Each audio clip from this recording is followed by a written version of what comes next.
오늘 아침 뉴스 연구소.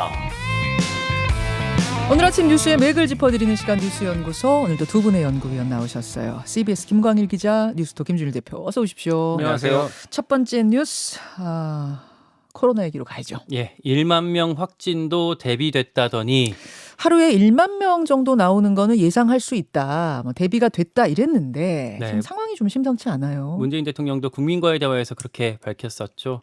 근데 이제 어제 중수본 손영래 반장이 이제 정부 브리핑에서 이렇게 밝혔습니다. 당초 중증화율을 1.6% 정도로 가정해서 병상을 확보해 놨었다. 네. 근데 지금 위중증 환자가 2에서 2.5% 안팎으로 발생하고 있다.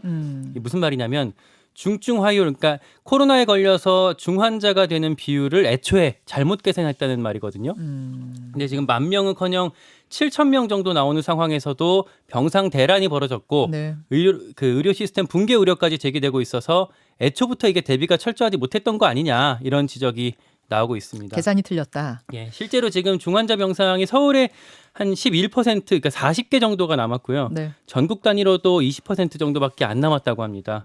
이것도 지금 의료 인력이나 병상 교체 기간 같은 걸 고려하면 실제로 받을 수 있는 환자는 훨씬 더 적다고 하더라고요. 네. 앞으로 이제 1, 2주가 최대 고비인데요. 이제 이 시간에 병상 확보 그리고 중환자를 줄이는 게 좀 중요할 것 같습니다. 자, 그럼 왜 계산을 잘못했는가? 왜 생각보다 이렇게 빠르게 중증화율이 올라가고 의료 역량 안에서 감당이 안 되는 것인가? 왜 그런 거예요?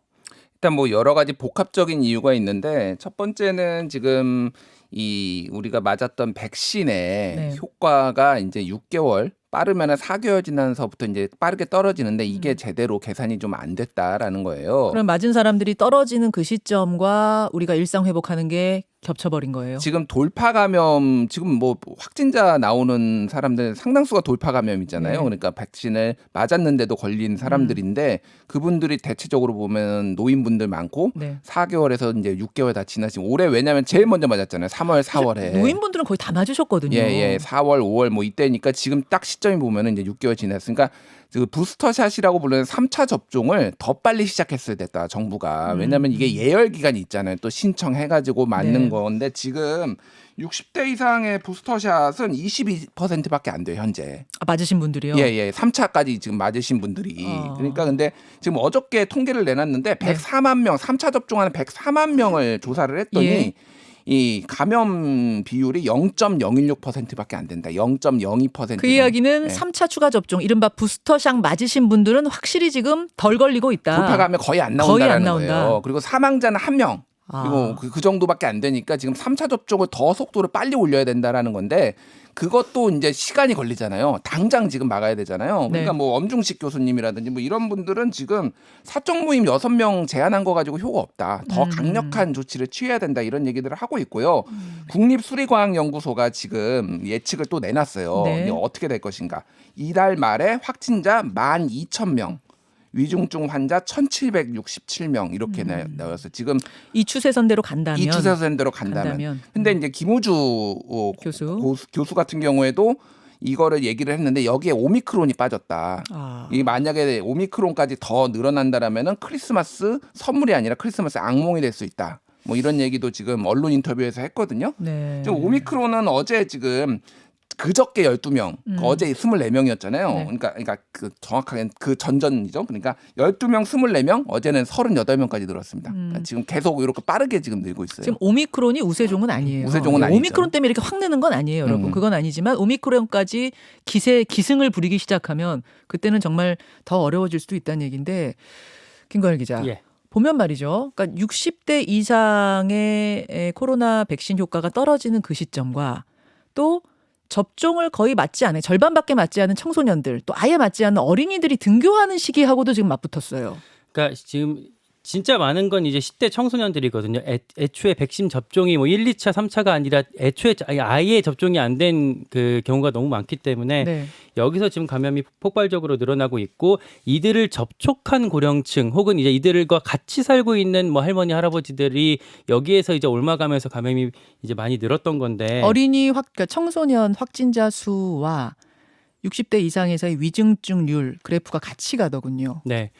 그러니까 애초에 이분들이 그 접종을 했을 때 얻게 되는 실익이 접종을 하지 않았을 때보다 크지 않다라고 느끼기 때문에 이제 처음에 권고가 좀 덜 늦게 됐던 거고, 그리고 접종을 하지 않았던 건데, 그 외국의 자료들을 보면 이분들 그 청소년들이 맞았을 때 갖게 되는 부작용의 가능성이 오히려 성인보다도 적다는 연구들이 있어요. 그러니까 이런 것들 좀 참조해서 좀 뭐랄까 접종이 조금 더 강화되는 것도 좀 방역에 좀 도움이 많이 될 것 같습니다. 그래서 정부도 지금 청소년들, 그러니까 접종률이 한 절반밖에 안 되는 청소년 접종 쪽에 집중을 해야 된다는 쪽으로 방향을 잡은 것 같습니다.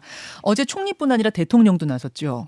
예, 대통령도 뭐 이제 원론적인 얘기를 했습니다. 모든 역량을 집중해라, 방역에 집중해달라 얘기를 했고, 어제 총리하고 이제 그 방역 당국이 발표를 한 거는 의료기관뿐 병원뿐만 아니라 의원급까지 확대를 해가지고 지금 코로나 환자를 보겠다. 한마디로 병상이 그렇게 부족하다라는 거예요. 그리고 이를테면은 그 코로나 백신 자가 재택 치료하면은 이제 지원금을 현재 90만 원에서 136만 원으로 늘리겠다. 그러니까 재택 치료 좀 적극적으로 해라. 이것도 역시 병상이 부족하니까 재택 치료 열심히 해라. 그리고 모니터링 기간은 하면서 그거를 10일에서 7일로 좀 줄여가지고 더 일상 회복에 또 백신을 맞은 사람의 경우에는 그래서 일상 확인이 되면은 검사하고 빨리 복귀하게 뭐 이런 대책들을 몇 개 내놨습니다.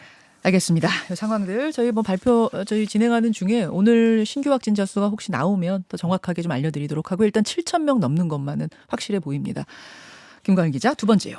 비니좌를 어찌할꼬. 국민의힘 노재승 공동선대위원장, 이제 비니좌라는 별명 가지고 있는데 어떻게 지금 거취가 정리가 되고 있습니까? 그러니까 어제 윤석열 후보가 이렇게 얘기를 했습니다. 선대위에서 이분이 민간인 신분으로 하신 얘기들에 대해서 전반적으로 쭉 보고 있다 이렇게 밝혔거든요. 그러니까 이게 그 전에 좀 거취론에 선을 그었던 것과 달리 조금 이제 내부 검토에 들어갔다고 볼 수가 있을 것 같아요. 이분을 정리를 할지 말지에 대해서 선대위에서는 이 노재승 씨가 젊은 사람이고 또 개인 차원에서 했던 얘기니까 좀 봐줄 수도 있지 않냐, 이런 얘기를 좀 공식적으로 하고 있는데요. 취재를 해보니까 내부에서는 위험하다, 이거 좀 하루빨리 정리해야 되는 거 아니냐, 이런 반응도 당내에서 꽤 많이 나오고 있습니다.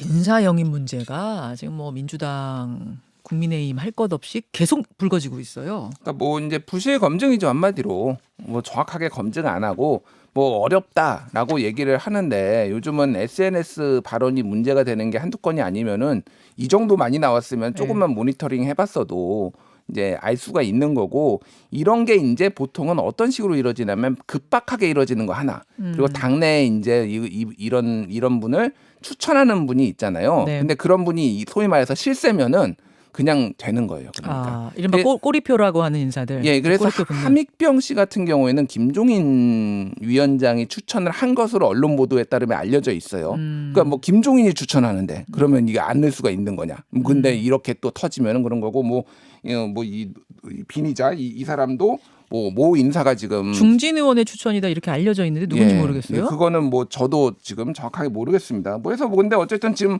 옹호하는 기류도 있어요. 이를테면 권성동 사무총장이 어제 YTN 라디오에 나와가지고 이거는 과거에 개인적인 소회를 SNS에 올린 것에 불과하니까 좀 더 부적절한 부분에 인정을 하고 신중한 처신을 하겠다, 이미 밝혔다라고 해서 좀 선을 그으려고 하는데, 이미 윤석열 후보가 좀 이제 고민에 좀 장고에 들어갔다라고 이제 볼 수 있을 것 같아요. 사인일 때 이제 내가 한 발언이 문제라면, 과거 발언이 문제라면 이재명 후보도 문제 아니냐, 이런 발언을 어제 인터뷰에서 이 노재승 씨가 했더라고요. 오늘 2부에 윤건영 의원 나옵니다. 선대위 정무실장 맡고 있는 이 부분을 한번 또 질문을 해보도록 하고, 그나저나 김광일 기자, 지금 말씀하세요. 어제 그리고 그 노재승 씨가 YTN 인터뷰를 했어요. 거기서 국민들께 본인의 입장을 계속 설명하면 결국 국민들이 본인의 그 말도 좀 이해해 주시지 않을까 싶다, 그렇게 계속 설명드리고 싶다, 이렇게 얘기를 했는데, 문제가 지금 대선이 오늘로 90일이 남았습니다. 근데 지금 그 노재승 씨 이슈로 벌써 나흘이나 좀 까먹었거든요. 그러니까 윤석열 후보, 이런 과정에서 윤석열 후보 본인의 일정이나 메시지를 다 묻히고 있는데, 이 시간을 본인 좀 많이 남았다고 어떻게 계산을 하고 있는지 모르겠지만, 어떻게 보면 좀 적게 남은 시간인 만큼 또 어떤 요 자체에 대한 문제가 좀 빨리 좀 정리가 돼야 될 것 같습니다. 근데 이런 경우에는 자진 사퇴하지 않으면 뭐 당에서 해고할 수는 없는 문제잖아요. 이런 인재 영입 케이스들은. 아니면 뭐 당에서는 다른 인재를 빨리 영입해서 좀 요 이슈를 덮어가는 방식도 고민할 수가 있겠죠. 근데 지금 본인이 사퇴 의사가 없다라고 보도에 따르면 알려져 있어요. 본인은 사퇴 의사가 없는 것으로. 그럼 당에서 사퇴를 시키고 싶어도 자진 사퇴 시키고 싶어도 본인이 의지 없으면은 계속 가야 되는 상황인 거잖아요. 뭐 인사 영입했던 걸 철회할 수도 있겠죠. 그렇게 되면 근데 좀 모양새가 좀 우스워지긴 하겠지만 그런 방안도 고심해 볼 수 있겠습니다. 알겠습니다. 이런 상황 속에서 국민의힘은 지금 윤석열 후보 배우자 김건희 씨 관련된 논란도 계속되고 있어요. 예, 그 김건희 씨 논란은 이제 그 열린공감 TV에서 죄송합니다.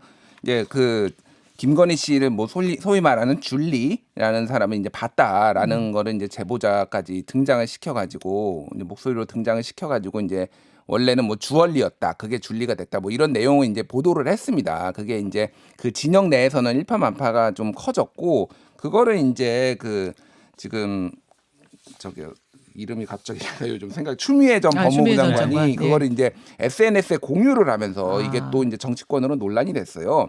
그래서 이제 이게 조금 조동현 그 위원장 사건하고 조금 연관이 돼 있어요. 이게 뭐가 있냐면은 조동현 위원장 사건의 그 혼외자 문제가 거론이 그 가로세로 연구소가 거론이 되면서 민주당의 소위 말하는 강경파들이 야 조동현이 사생활이 문제가 되면은 김건희 사생활도 문제 삼아야 되는 거 아니야?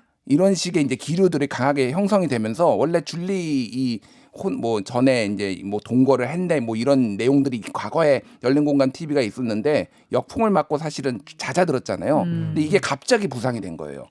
그래서 사실은 지난 12월 3일에 김어준 그 뉴스공장 진행자가 그 방송에서 이런 얘기를 합니다. 그래서 그 조동현 씨를 이제 옹호를 하면서 이런 기준이라면 후보 배우자의 사생활도 똑같이 다뤄야 한다라고 이제 강조를 했어요. 12월 3일에. 그러면서 뭐 이것 때문에 영향은 아니지만 전체적인 기류가 그렇다라는 거죠. 그러면서 열린공감 TV가 보도를 하고 이게 했는데 이게 이제 조동현 사건하고 다른 거는 조동현 사건이 벌어졌을 때 국민의힘은 어쨌든 가로세로 연구소를 강하게 비판을 하면서도 하지만 이런 부분은 적당히 선을 그으면서 갔는데 지금 추미애 장관 같은 경우에는 이거를 본인이 SNS에 공유를 하면서 일을 키우면은 이거 대선 후보잖아요. 당이 마치 이거에 앞장서는 느낌? 앞장선 느낌 동의하는 것처럼 이렇게 돼버리는 거예요. 그러니까 이게 오히려 리스크가 크고 과거에 줄리 논란이 벌어졌을 때 윤석열 후보 지지율이 오히려 올랐습니다 그때. 그래서 이게 벽보 논란 있대요. 네, 벽보 줄리 뭐 그거하고 이제 뭐 사생활 논란이 있었을 때 그래서 별로 효과가 없는데도 어떤 복수심에 의해서 지금 이게 좀 잘못되는 거 아니냐. 그래서 열린민주당의 김성애 대변인은 이런 거 하면 안 된다. 오히려 이제 본인의 SNS에 당은 선을 긋고 가자. 그러니까 뭐 가야 다른 한다. 당이긴 하지만 합당 얘기가 나오니까 어쨌든 이재명을 띄워야 되는데 지금 잘못된 방향이다 이런 얘기도 또 올리기도 했어요. 자, 김광일 기자. 네. 그 김건희 씨의 등판이 언제가 될 거냐 뭐 이것도 지금 이제 관심인데 이런 점들 때문에 아마 조금 더 늦어지지 않을까 하는 예측도 힘을 얻고 있고요. 그리고 사실 검찰 소환이 원래는 이제 첫 공개 행보가 될 걸로 좀 얘기가 됐었는데 이렇게 뭐 모혐이 나오고 하면서 검찰 소환도 지금 나오지 않고 있는 상황이어서 이 등판 시점 이런 고민들도 좀 뒤로 밀린 분위기가 좀 국민의힘 내부에서 감지가 되고 있습니다. 예. 하나만 더 짧게 코로나19 손실보상책 이게 지금 선거판에 큰 정책 이슈가 되고 있어요. 네.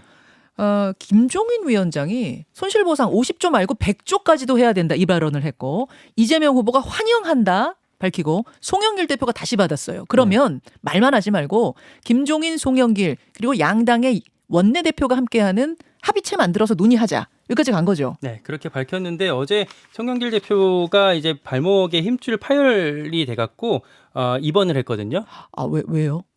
뭐가 더 다치셨어요? 예, 뭐 저기 절에서 내려오다가 덮질렀다고 하는데 그러면서 아이고. 힘줄이 파열됐고 수술을 하게 돼갖고 다음 주 월요일까지 이제 입원을 하게 됐습니다. 화요일부터 공식 행보가 시작이 될 텐데 그러면서 이제 그거 이제 본인이 직접 하기는 좀 어려울 것 같고요. 요 자체가 이제 이재명 후보가 2달 전에 이제 전국민 재난지원금에 25조를 쏟자고 하면서 이제 처음에 발단이 됐던 건데 그걸 윤석열 후보가 보편적 지원 대신에 이제 자영업자 손실보상에 50조 원 투입하자 맞불을 놨고 여기서 2배 늘어났던 걸 김종인 위원장이 100조 원으로 또 2배 늘리면서 액수가 커졌습니다. 근데 이게 지금 내년도 예산안이 지난주에 국회가 통과가 됐거든요. 네. 이걸 마련하려면 추경이 필요한 거라서 재원 마련이 어떻게 될지 이게 또 관건이 될 것 같습니다. 여기까지 수고하셨습니다. 고맙습니다. 김현정의 뉴스쇼는 청취자 여러분의 참여로 이루어집니다. 트위터, 페이스북, 레인보우 게시판, 그리고 단문 50원, 장문 100원의 유료 문자 샵 1212, 우물정 1212 통해 참여하실 수 있습니다. 김현정의 뉴스쇼, 여러분과 함께 만듭니다.